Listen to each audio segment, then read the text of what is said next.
We are so excited to be here with you, Catherine. We thank you so much to Stair, Robin.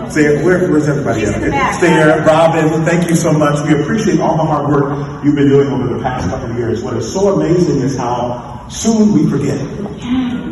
All the hard work that we've done in the General Assembly over the last couple of years, how soon we forget. We get excited about voting rights. We get excited about LGBTQIA rights. We get excited about making sure that black and brown people are protected, but how soon we forget. We elected Joe Biden as our president. We took control of the Senate and we took control of the House of Representatives, and then we fell asleep. And we woke up on January 10th, 2022, with he who shall not be named as speaker, he who shall not be named as governor, her who shall not be named as lieutenant governor. And then we're reminded that, man, if I knocked on that one last door, man, if I had given that last shit, man, this is not the reality we want to wake up on November the 3rd. We want to wake up to the reality that we held the line, and not only do we have 55 seats, but we have 60 seats in the House of Representatives. We have elected the first African-American Latino woman as the lieutenant governor in the Commonwealth of Virginia. We have held the line with the governor and the attorney general, and we still have work to do with the Democratic trifecta in the Commonwealth of Virginia. So when we wake up on November the 3rd, what work do we have to do? Because we still have work to do with police reform. We still have work to do with economic reform. We still have work to do with environmental protection, women's rights, LGBTQIA rights, and voting rights, even though you come that far. How soon we forget the work that has to be done, but it falls on each and every one of us. There was a press conference that happened yesterday, and President Joe Biden was asked a question. He said, "What are you going to do with your divided party?" And he answered with such tact. He said, "Yes, my party is divided, but we're rational."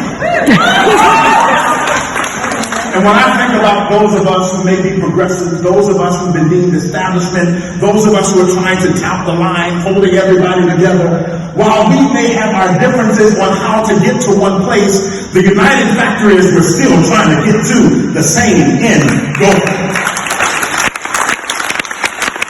And it requires each and every one of us. As a pastor, we were taught that we are to change the world, but we change the world by each and every one of us. So when I wake up in the morning and I put on my shoes and I pull up my pants, my ideology is, what can I do to make the world better for my neighbor?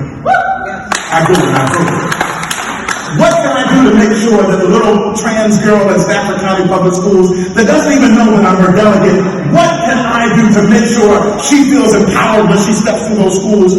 What can I do to make sure that the single mother with 3 kids working 3 jobs and still being in school trying to get her undergraduate degree, making sure that she feels empowered? What can I do? I hold my elected officials accountable. I vote. I come out and I hold town halls. I answer the phone and I respond to emails because I'm held accountable to the people who put me in office. I remember I got this pen right here. On January, I don't know what day was that. What was that, Mark? January something.